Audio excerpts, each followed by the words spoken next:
Grand 1 alors, l'inductivisme. L'inductivisme est la doctrine selon laquelle la science procède par induction. Grand A, position de la difficulté, du singulier à l'universel. Nous l'avons vu, la science cherche à connaître des choses extérieures à nous, la nature des choses. Or, ce par quoi nous avons accès à ces choses, c'est l'expérience.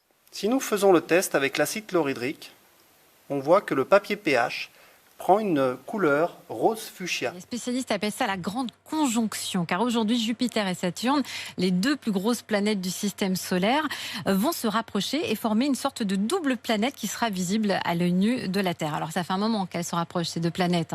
Elles ont commencé à se rapprocher depuis cet été, mais aujourd'hui, jour du solstice d'hiver, elles vont nous donner l'impression d'entrer en collision, et c'est là que le point de lumière sera le plus lumineux. Ainsi, le début de la science, le fondement et le principe de la science pour l'inductiviste se trouve dans l'observation.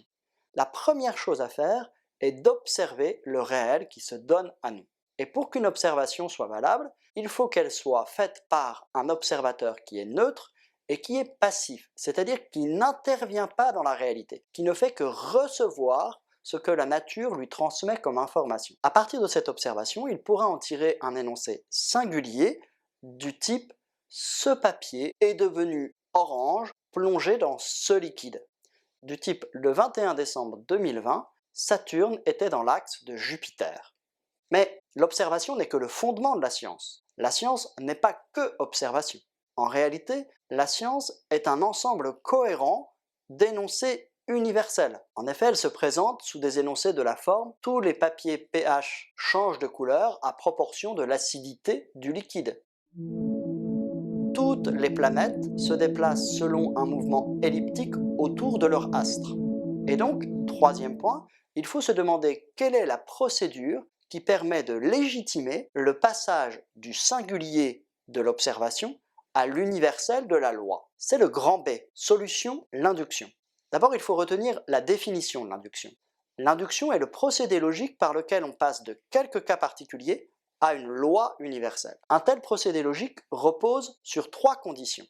La première, il faut un grand nombre de cas. Si vous voulez montrer que le métal fond à la chaleur, il ne faut pas le faire une seule fois. Il faut répéter l'expérience un grand nombre de fois. Deuxièmement, il faut que l'expérience soit faite dans une grande variabilité de conditions. Le mieux est de varier les métaux, pas seulement du fer, mais aussi du cuivre, du bronze, de l'argent, de l'or, etc. Et puis, pas seulement un seul moyen de chauffage, parce que peut-être que c'est une autre réaction qui permet la fusion du métal et non pas la chaleur. Ainsi, il faut isoler la chaleur comme facteur et pour cela, ne pas prendre que du gaz, mais prendre du chauffage au bois, du chauffage électrique, etc., etc. Quand on varie les métaux et quand on varie les sources de chaleur, on est bien sûr que les deux seuls points communs de toutes les expériences sont d'un côté le métal, de l'autre la chaleur, et on pourra conclure alors que tous les métaux fondent à la chaleur. Troisième condition, pour que l'induction soit valide, il faut qu'elle ne rencontre aucun contre-exemple. Donc, si une induction remplit ces trois conditions,